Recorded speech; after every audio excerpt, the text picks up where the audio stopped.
We had some visitors to worship on the first Sunday in Advent. Mary and Joseph, and they were using interesting transport, a donkey. They were very pleased to have wrapped up warm that day because it was freezing. They were beginning a journey as they holidayed in New Addington, and they got out and about in the community during Advent.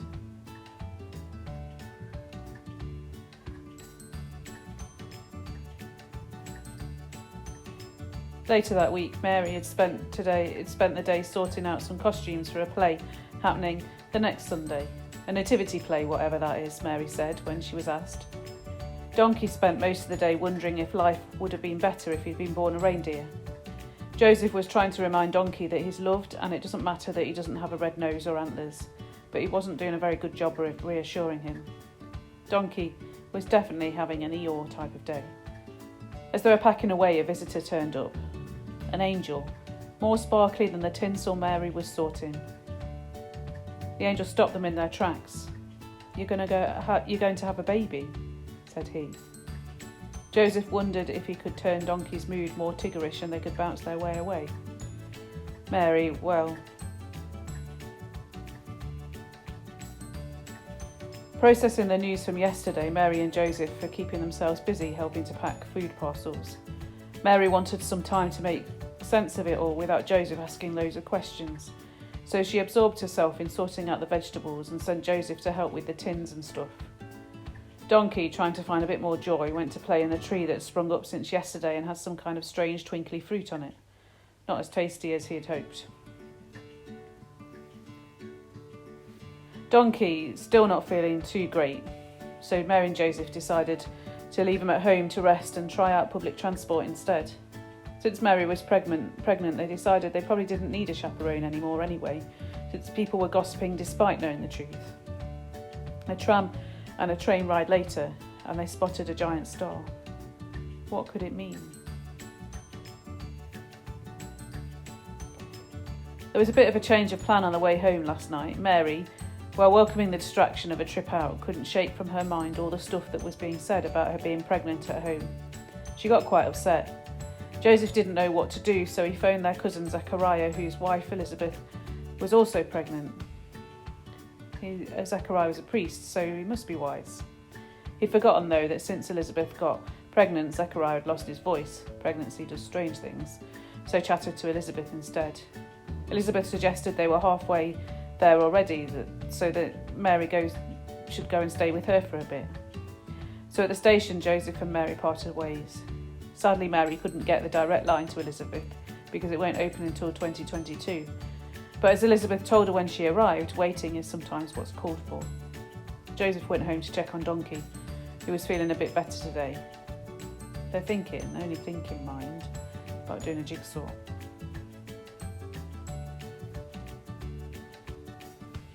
Mary and Joseph went to see what all the fuss about the Nativity play was today. A bit weird that the main characters were also called Mary and Joseph, and they had an unexpected baby after being visited by an angel. Mary pondered all of this. Wouldn't it be odd if they also had visits from shepherds and wise men after having the baby, she thought. Hoping that she won't have to give birth where the animals are kept, Mary and Joseph decided after all the chaos, they would rest for the afternoon. Donkey was camera shy today.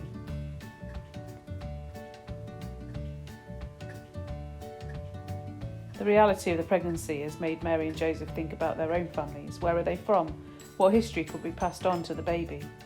On doing some research, they found out that their genealogy had been really well mapped out. No need for a DNA test from Ancestry to tell them where they came from. They also realised that they were both descendants of King David. This put into their minds some of the Old Testament prophecies about the Messiah. Donkey looked on as they both began to realise a bit more what this baby meant. Joseph had a bit of an accident this morning. He face planted on the driveway and nobody realised he hadn't got in the car until 2 hours later. Wet and bedraggled when he was picked up, he needed cheering up, so the Nativity 3 went to see Marion and Kirsty at the Octagon for a mince pie. Joseph forgot what his troubles were when he heard about all the amazing work that was going on in the community, and particularly about the work of pathfinders who hold everything that's going on in their heads and stand up for New Addington in every way possible. Such brilliant people. A pleasure to spend time with them. Mary and Joseph thought their commitment to caring for and building up the community and fighting for justice for those who are having a tough time would be something that the baby, when he is born, would very much stand for.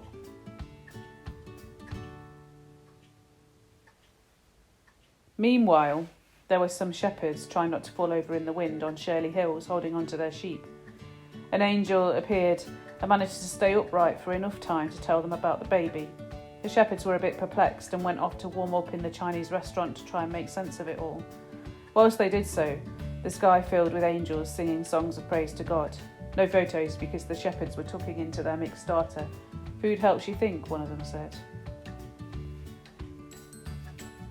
Mary and Joseph went to see Emma and Liz from the Salvation Army today at the Vine Food Bank to help with the packing of the Christmas hampers.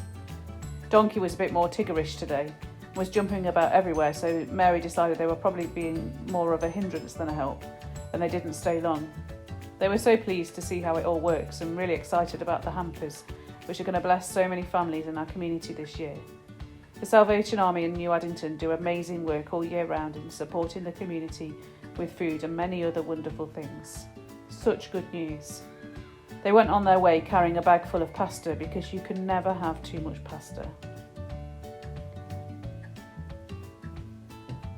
Holidaying in New Addington, Mary and Joseph have been wondering what people do for fun, and so they went on a trip to the Harvester this afternoon where they bumped into these four. They relaxed in the ambience of the Harvester as they heard stories of all the work that the Fab Four do as volunteers and leaders in the church. Mary and Joseph felt all the love just spending time with these four, and they laughed a lot at the cheesy jokes. The Harvester wasn't bad either. Mary and Joseph had heard all about how people do a lot of shopping this time of year, and they went to find out what was so exciting in the shops and spent some time wandering up and down the parade. Mary had food anger though, and that combined with the pregnancy meant that she was not very tolerant of people. Donkey, slightly worried about whether he might develop the anger too, as he is susceptible at times, suggested that going home and trying again another day might be a good idea. Joseph, as he often is, was oblivious, but was glad for a sit down. "What is this sparkly stuff that keeps sticking to my hooves?" said Donkey. "I don't know, but it's in my tea towel and I can't shake it off," said Joseph. Mary, meanwhile, was hypnotised by its sparkle. "A sign that everything is going to be okay," she said. "The light, even more than the glitter, it gets everywhere." Today, Mary and Joseph were special guest speakers at the New Addington Supporting Our Community meeting. They felt they had more to learn from the meeting than they had to bring, as they heard about how this brilliant group of community leaders have been meeting since the first lockdown in 2020. Initially trying to support the community with joined up thinking, making sure everyone was cared for as best they could as the pandemic hit. Now it has become a way of bringing community groups, charities, schools, the council and other organisations like Public Health together to hear of and share ideas on what is happening in New Addington, as well as pandemic updates. Today there was news about the new variant, community testing and the local community action group, as well as much Christmas joy. "What a lovely, passionate group of people standing up for this community," said Mary as the Zoom meeting ended. Mary and Joseph popped into the family centre today. It looks like their story has made them all ponder a little. They checked out the food stop and the hygiene bank. The family centre is still settling into their new home and are making it their own whilst they continue to do amazing work, making sure that as many people who need it have access to the food stop shop and all it offers. Mary and Joseph also heard a hint of their exciting plans for the future. A great welcome for people with big hearts for the community. Big grins hidden by masks all round. There was some planning going on for something called Carols by Candlelight, and this confused everyone. "Do you think it's only open to people called Carol and it's some strange sort of exclusive gathering?" said Donkey. "Since I don't have a name yet, I could name myself Carol and Gatecrash." "No," said Mary. "Don't be daft. They wouldn't put it on Facebook if it was that exclusive." Joseph said, "Let's see, how about we turn up and see what happens? Google says carols are some kind of weird music."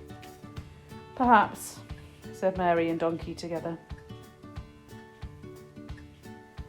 Mary and Joseph had some bad news today. They're going to have to travel, not home, but to the place of their ancestors to be counted of all things. They can count themselves, there are 2 + 1 of them. What a palaver. They'll have so much to sort out as they are inspected for COVID at every border. In the midst of the panic, they were also there for the phone call from the food hygiene inspector. What a roller coaster of panic and then relief as New Addington Baptist maintained its level 5 rating. What I would have expected, said Joseph. Meanwhile, in Crystal Palace, some wise ones and their camel were hanging out with the dinosaurs and their new friends. The signs in the park promised something special coming. A light show, an extravaganza, a celebration of a special time. The wise ones consulted their eastern relatives who had a better library and learned that this could be the sign. They made plans to travel at once because it seems not just a light show, but the light of the world is coming. Concerned about the rapid rise of the Omicron variant, Mary's pregnancy, the need to get to Bethlehem, Mary and Joseph took lateral flow tests. They waited for 15 minutes on tenterhooks. Thank goodness, said Mary. We can carry on sorting out the next bit. Let's just hope the borders stay open. They settled down for the afternoon, waiting for the next news. Mary and Joseph spotted the angel again hanging round a picture with some shepherds and sheep and people on camels and people who strangely looked exactly like them with a baby. A weird doppelganger coincidence. Mary and Joseph felt relieved that they wouldn't have to put their baby in a giant shed. You're better than that, said Joseph to Mary. They went home slightly befuddled by it all. Today, Mary and Joseph have been helping pack and deliver Christmas hampers. A mammoth day of shopping, packing, wrapping and delivering. Exhausted now, but so pleased to be able to share good things with so many people who are part of the church and family project. A big thanks from Mary and Joseph to everyone who donated and worked hard today. Massive shout out too to the New Addington Salvation Army who we work in partnership with to make it happen. They're amazing and do so much for our community. We couldn't do it without them.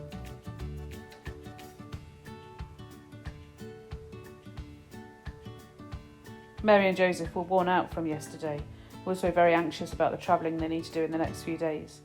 They decided to go and see someone wise, so they dropped in on our elder, Laurel. They talked for a while and then Laurel prayed with them, reminding them to rely on God's strength and to take it one day at a time. He will carry them through. They left feeling a peace inside that they couldn't quite explain and ready to face the next. Mary and Joseph are relieved that there are going to be no more restrictions in England until at least after the weekend, and they can now worry about getting to Bethlehem.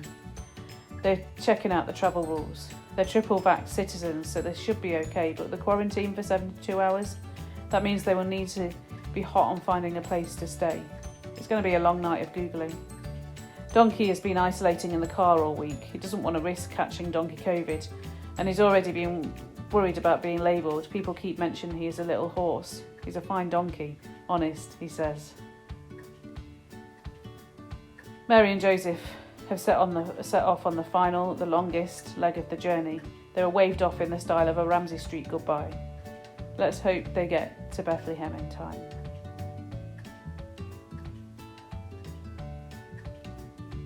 Whilst Mary and Joseph are travelling, let's just have a look at where they're going to stay. It's not the best place in the world. It's the cupboard where there's electricity meters kept. But the ox seems to be enjoying it. And there's a manger where they can probably put the baby. And the angel is watching over heads.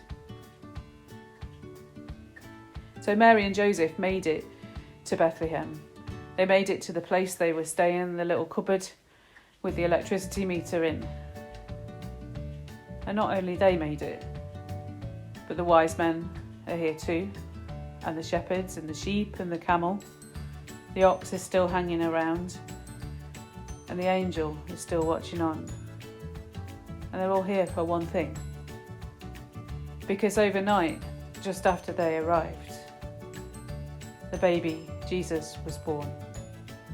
Emmanuel, God with us. The Word has become flesh and moved into the neighbourhoods. The light shines in the darkness, and the darkness will not overcome it. The future will be better. Happy Christmas.